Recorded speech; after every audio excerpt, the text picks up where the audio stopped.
ato ang Vice Presidente nga si Inday Sara Duterte.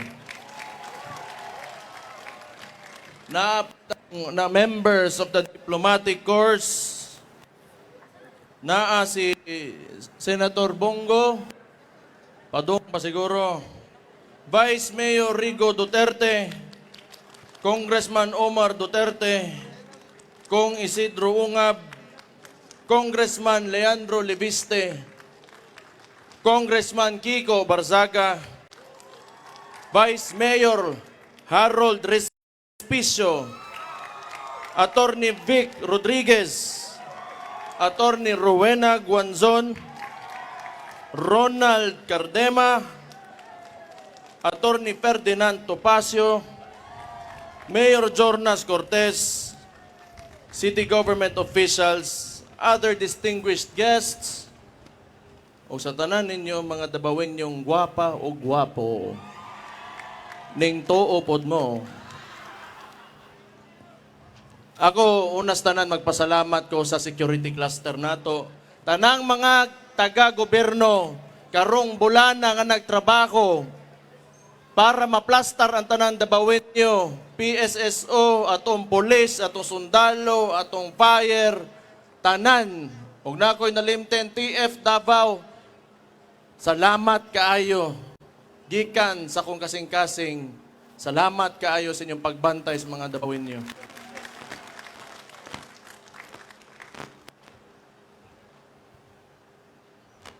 Tanawa takron. Kining ato mga bisita, akong gipang dadere. Kikibaw mo nga, ako di ko gusto mag-istorya politika, pero ginagmay lang. Kaya ato ang focus karon, araw ng Davao, 100 years na itong City Hall. But pasabot ana, 100 years. Gabarog lang gihapon ang mga Dabawenyo o gosgan lang gihapon.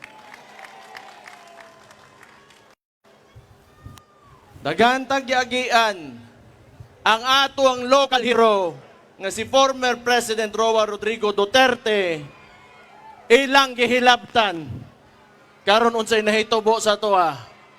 Nagtuo sila muhinay ta, nagtuo sila maluya ta, pero tanawa kung asa ta karon sa motang ni Koskan kay ilatang gisuwayan. Doon na lang ko yung mga giya. Pero gani, akong gipaila-ila kaninyo ni mga tao na sa likod na mga bisita nato, hapit pa gani mag-away kay tanan buang, tanan isog. Kita mga Dabawenyo, maisog ta.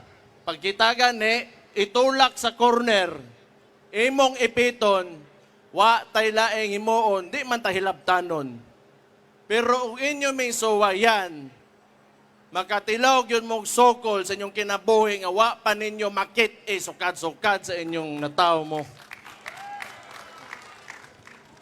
Naalang ko yung mga gamayng giya para sa ato para sa tanang Dabawin nyo. Na gusto na kong basahon sa inyo ha. Una, asenso para sa tanan. Dili lumba ang pag-asenso. Suportahan ang matag-usa nga mulambo aron dungan tang mulahutay para sa nindot nga dakbayan. Ang tinuod nga kalambuan kauban ang tanang katawhan. Kung musaka ang usa ka Dabawenyo, ang atong tumong o dapat natong panganduyan nga musaka ang tanan, walay mabilin nga Dabawenyo pagkitang tanan mo asenso. Pagkaiusa ang matag pamilya, importante kaayo ni. Sa matag panimalay, kinahanglan manukad ang panagiusa. Pag hinatagay o pag sinabtanay, kay ang nagkaiusang dakbayan, pundasyon ang pamilyang ligon ug naay baruganan. So kita magsugod sa atong mga panimalay, disiplinahon na itong mga anak, pasudlo na itong eskwelahan. Importante, naapoy kahadlok yun sa Ginoo. Katulo, Ginoo ang sentro sa tanan. Sa kanunay, di malimot sa pag-ampo o pagpasalamat sa Ginoo. Kay ang kaabunda sa atong kinaiyahan, kasaysayan o katawhan, panalangin ka na gikan sa kahitasan. Gibaw mo, kung unsa man ang sitwasyon nato aning kalibutanan di man gyud nato matubagtanan.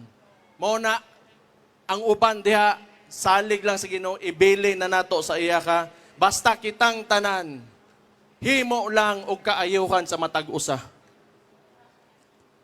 Disiplinado sa katawhan, maghinatagay dili ta magsinikohay, labi na karon nga daghan na kaita. Ang Davao 1.8 million ang populasyon nato. Kung kita way balaod, walay order, magkagubot gyud ang tanan. Mao nang ako, salamat kaayo. Ikaduhang termino nako ngaron nga na mayor ko, swerte kay ko kay ang tabawinyo buutan og disiplinado, wa gyud kuno tagaig labad sa ulo.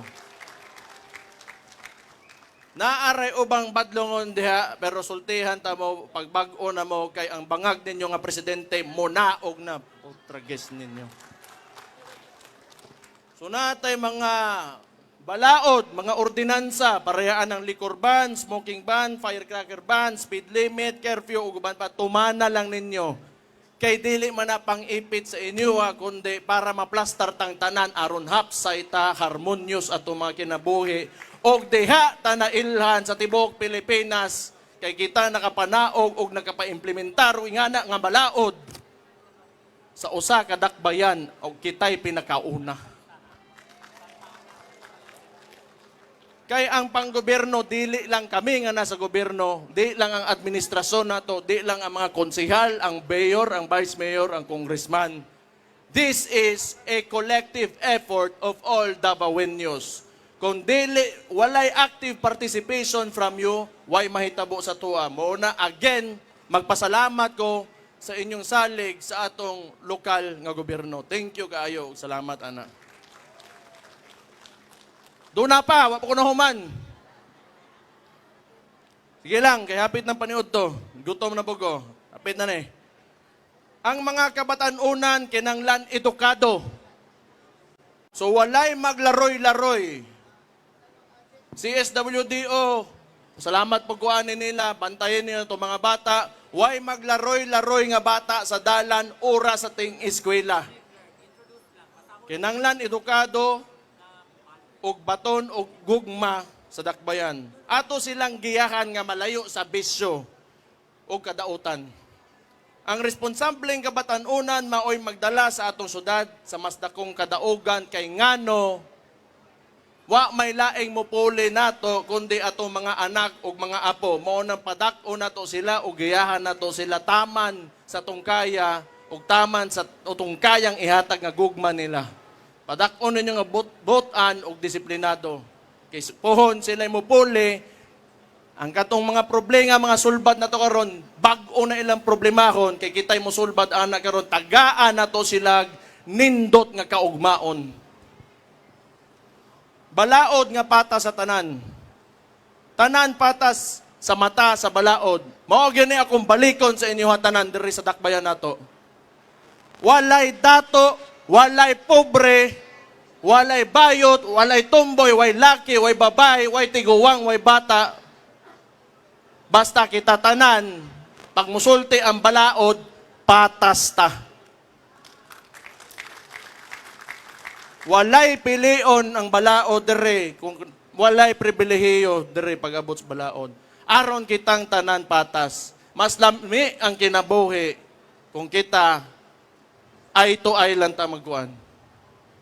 Timan ina ninyo, kana mga name dropping, ayaw mong tuuhan na, naay mo dakop, ay, ako si general, ako si mayor, ako si vice mayor, ayaw mong tuuhan na, naay mo singit sa inyo sa linya, ayaw mong tuuhan na, kitang tanan dere patas, tanan ta mo linya. Mo na importante, kay aron atong lugar, nindot og organisado, plastar. Salamat kaayo sa inyong pagtuman ana kana nakita nako sukad sa akong pagkagamay pa diri. Thank you kaayo mga Davaoenyo.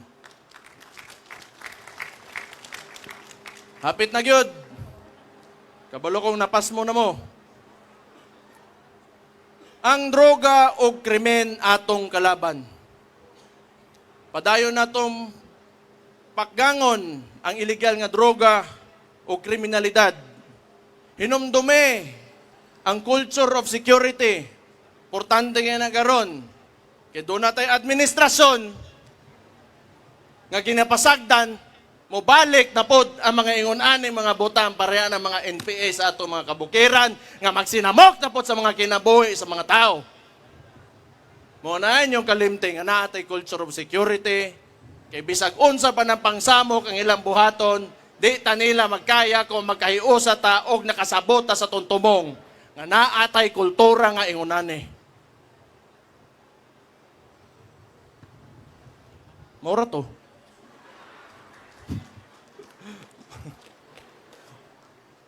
Di bitaw. Kapoy na kay mga masuko ba mo nang nagdala po kog mga kauban na kung suko pod. O di, nakadungog mo. Pero kani, mga tawhanan nagtuo ko nga naa ni sila mga revolusyonaryo na kasing-kasing. Kaysa panahon kung kanus alisod kay mutingog, kining mga tawhanan nga giimbita nako diri sa akong likod karon. Pipila lang ni sila nga ni istorya sa kamatuoran ug unsa gay tinuod nga nahitabo sa atong nasod karon. Kanay po, ang importante kaya sa kuha, sama sa kuha mga patas tang tanan, walay diskriminasyon sa tinuuhan.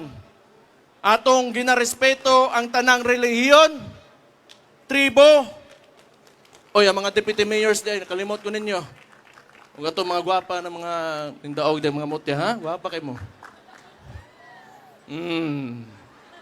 Sige, niingon lang gani ko, tinuod man. Tribo, gigikanan basta para sa kaayuhan. Kay dinhi sa Davao City, pag musod ka dire, Dabawin nyo tang tanan. Kini ang Davao, mamanto, A-N-G-D-A-B-A-W. Ang Davao. Kuya ano? Kuya ano ba? Kini ang Davao, kini atong puloy-anan, atoning ampingan. Una-unaan ninyo, nga atong dakbayan, balay ninyo. Kung gusto ninyo, inyong balay limpyo, silhigan ninyo, huwag na'y magkalat, badlungon ninyo. Huwag na'y magsinamok, badlungon ninyo, storyahon ninyo. Huwag pasagdan ninyo, mahugaw. Huwag di mo mabadlong, magkagubot. Sumauna, baliko na ako, ato aning balay. Dili ni akua, di ni iyaka, ato aning tanan, ampingan nato ang atong dakbayan, ang pinalangga natong Davao City. Kitang mga Davaoenyo, kita ang kusog ug pundasyon sa atong pinalanggang syudad. Layo na taog na aptan, apan mas dagan, patag kadaugan na makabot, basta kita magtinabangay ug magpabiling disiplinado. Kining tanan, atong hinumduman, aron sa kanunay, garbo nato muingon, Davaoenyo me. Padayong mulambo, padayong magkahiusa, mabuhay ang Davao City! God bless you all! Happy araw sa inyong tanan.